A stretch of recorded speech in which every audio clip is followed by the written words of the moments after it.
The game of the week takes place in Athens, Georgia. And how good does that have to sound for Georgia fans? I mean, it feels like the schedule makers have just hated this team. Not only have they played a gauntlet, they played a gauntlet all on the road. And frankly, this team hasn't had a home game in over a month. They haven't had a night home game in over a year. It seems like every single big game they play, and they played in a lot of them, is either on the road or it's in the SEC championship. Athens has not had these kind of games, and it is going to be a spectacle at night between the hedges, and I cannot be more excited. And one of the more underrated rivalries in the SEC. These two teams hate each other. It's little brother versus big brother. This is a team in Tennessee that they got over the hump against Alabama. They've now beaten them twice since Heupel's gotten there, but they haven't even come close to getting over the hump that is Kirby Smart and the Georgia Bulldogs, and it is not going to be easy at night with everything to lose for Georgia. Yeah, Heupel's the main reason, the driving factor in this rivalry's, resurrection. Because, it's really just been Tennessee just being like little chihuahuas, nipping at the heels of a big dog. Like, you were never taken seriously until Heupel got there. And some Georgia fans would have you believe that you're still that little chihuahua. And, it's hard to argue. You guys show up as the number one team in the country after the first time you beat Bama and God knows how long, and you go and poop your pants, piss your pants. I mean, you got to – the worst thing I've ever seen in my entire life. I was talking up that Georgia-Tennessee game a couple years ago thinking Hendon Hooker was going to do this. Kirby Smart's got Heupel's number. I don't know what it is, and it's not going to change this week. I said it last week. If you're watching the show, you're probably rich. If you're tailing me, they were going to lose to Ole Miss because the stars were aligning. I do not think Ole Miss is going to be year in, year out this real national championship contender, but they have the right quarterback. They have the right veterans. They hit the portal exactly where they needed to. And on top of that, it's not just what Ole Miss was doing. It's what Georgia was having to go through. And then going on the road to Oxford after doing all this other stuff against, Florida's and everything like that. It was just the perfect combination. It's the perfect combination again this week.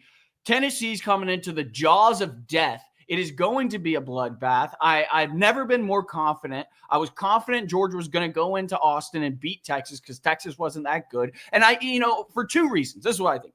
Kirby Smart, first of all, Georgia still got talent. Offensive line isn't as good as it's been in years past. Weapons aren't as good as it's been in years past. The defense isn't as good as it's been in years past. But they have one thing that Tennessee doesn't, and it's Kirby Smart. Kirby Smart is going to run through what's face, his own guys. And you got Heupel in this Tennessee team that, quite frankly, they've beaten Alabama. That's their only win. They're not a very good football team. Their defense isn't as good as everybody thinks it. It's not even close to Ole Miss. It's not even close to South Carolina in terms of their defensive front. And Nico has fallen flat on his face in terms of this hyped-up prospect. It's less to do with, I think, Georgia's a national championship contender, which I do still think that, and more to do with Tennessee just sucks. Like, Tennessee's not a good football team. They lost to Arkansas. Yeah, I mean, if you lose to Arkansas, it's hard to convince me. I don't know. I don't know what Tennessee is yet. I'm with you. They're on fraud. Okay, so they can win and they can make this a game, but it'll be the first time all season long that, well, we'll see what Georgia looks like, where they actually beat, like Bama beat themselves. Bama did everything they possibly could to lose that game against Tennessee. It was a complete opposite looking Bama team than the one that came into Death Valley and stole LSU's soul. Completely different team. No, I mean, there's no doubt about it. I mean, if you watch that Georgia-Tennessee game, I didn't come impressed with either team. I was like, wow, both of these teams kind of suck. Tennessee. Yeah, that's what I said. Bama, Tennessee, both of those teams looked kind of suck. Here, I want to go back to one thing that you said. Barely should have lost to Florida. And that's Josh Heupel and Kirby Smart owning this man. And you go look at the last 7 times or whatever that they've won. And I don't know how long Heupel's been for all those years, but he's been there for most of them, right?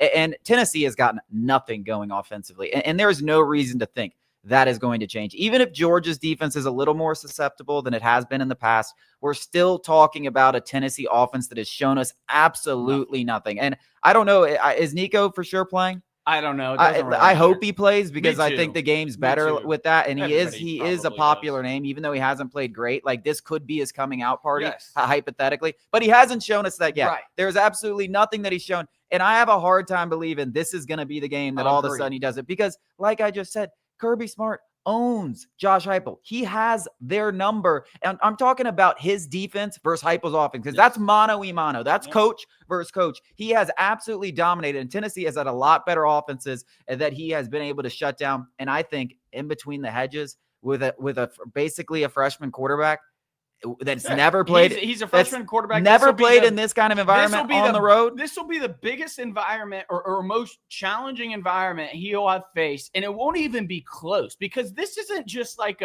this is a tough SEC. This is a tough game for anybody in the entire country to come into. The dogs are going to be barking. This is going to be one of the most memorable environments. If you have the opportunity to go to Athens this weekend, it is going to be one of the most memorable environments for when Tennessee beat Alabama a couple years ago, and Neyland was described as just, a circus. It's going to be the same exact way. And it's not to say that Nico can't deliver, but from what he's shown this year, for you to put your faith in him, either you're an idiot or you're a psycho. I don't think there's any team in the country that would be coming into Athens that would be favored in this game. I don't think that's even debatable. Yeah, I don't think any team like me or and even if somebody was, it would be a toss-up. Yeah, that's what it would be. I mean, Ole Miss, who just beat the brakes off of Georgia, would come in as underdogs, as 4-point underdogs. Yes. Like this is they finally got. I mean, they have been on the road. People don't really talk about this enough.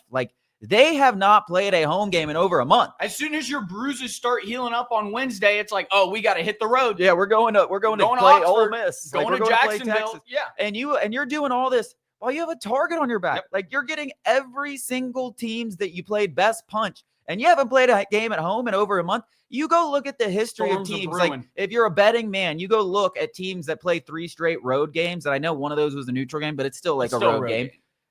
It is terrible. That is a automatic fade spot, whatever the spread is. So they're finally getting home. This is going to be an entirely different Georgia team. And I'm right there with you. I would be shocked if Tennessee found a way to win this game. There's a reason why they're 10.5 point underdogs. But I will say this.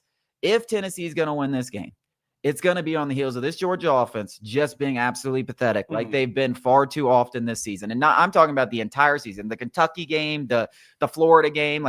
For far too often, this offensive line, which is banged up as hell, is going to have their hands full. And if they keep pressuring Carson Beck and they can't run the ball, it will be an interesting game. I still think Georgia can win despite all that, because I don't know if Tennessee's going to score. Dude, I think they can just win on attitude alone. And I know that's, very shallow, and it's sometimes, that's just a dumb thing to say. I literally think Georgia can just win on attitude and being motivated. They're 12th in the country or 13th in the country, whatever. They're first team out of the college football playoff.